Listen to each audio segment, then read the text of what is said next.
From the Weather NorCal Command Center, this is your Evening Update.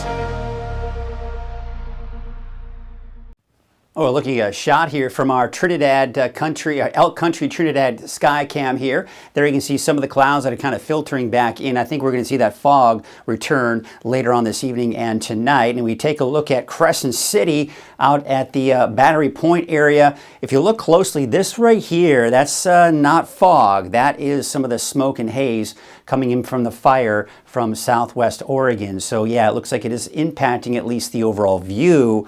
But overall, the air quality shouldn't be too much impacted by that. Here is the deal. Basically, no big changes going well into next week. So the weather we've been experiencing is pretty much what we're going to experience here for the rest of the week, through the weekend, into next week as well. I mean, we're still going to see some of the patchy fog off and on over the next several days along the coast. But for the inland areas and for the mountains, temperature is not changing much. Highs mainly below normal and no big heat waves in sight. And of course, when we say heat waves, mainly inland and Trinity County. So you can see again some of the smoke and haze that we're going to see here. Let's take you into Friday morning at about 5, 6 o'clock in the morning.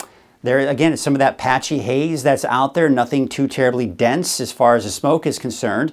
Take you into tomorrow afternoon, still seeing some of that haze. Now you can see some of the yellows indicating kind of in between hazy and moderate, but again, shouldn't really have a huge impact on that air quality. Here's your hour-by-hour forecast for tonight. Low 50s inland, and there you can see for the coast in the mid 50s, and even some low 50s in there as well.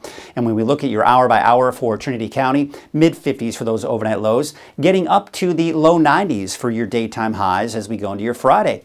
So again, we're still seeing that monsoon moisture back down to our south and east, and we're looking at mainly sunny skies. There are storms churning up to our north, but they're going to stay to our north, and the main impact will just be keeping that heat back over the desert southwest. All right, let's take a look at your forecast visibility, see what we can expect to see with that fog. So there you can see some of the visibility we will see as we take you to tomorrow morning, about 8 a.m.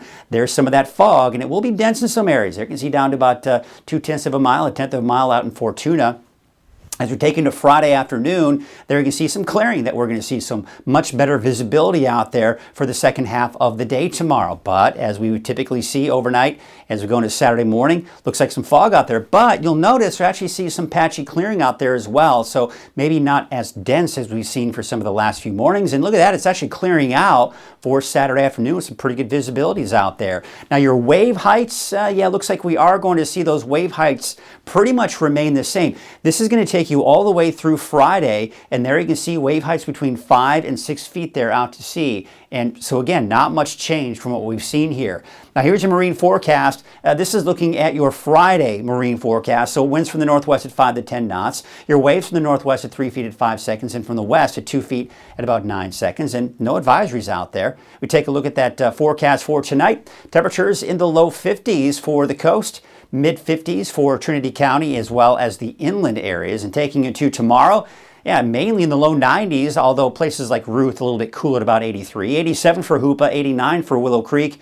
There is about 66 for Klamath, and Garberville, a high of about 84 degrees. And looking at that 7-day outlook for Crescent City, low 60s. You've got temperatures in mainly the 80s here for Hoopa, although a little bit warmer by next week in the low 90s. For Weaverville, you should be in the low 90s through the weekend, and looks like the low to mid 90s. It kind of goes up again for Monday, Tuesday, then back down again into the low 90s here by Wednesday and Thursday of next week. And looking at that 7-day outlook for Eureka, low 60s, between 62 and 63, overnight lows in the mid 50s.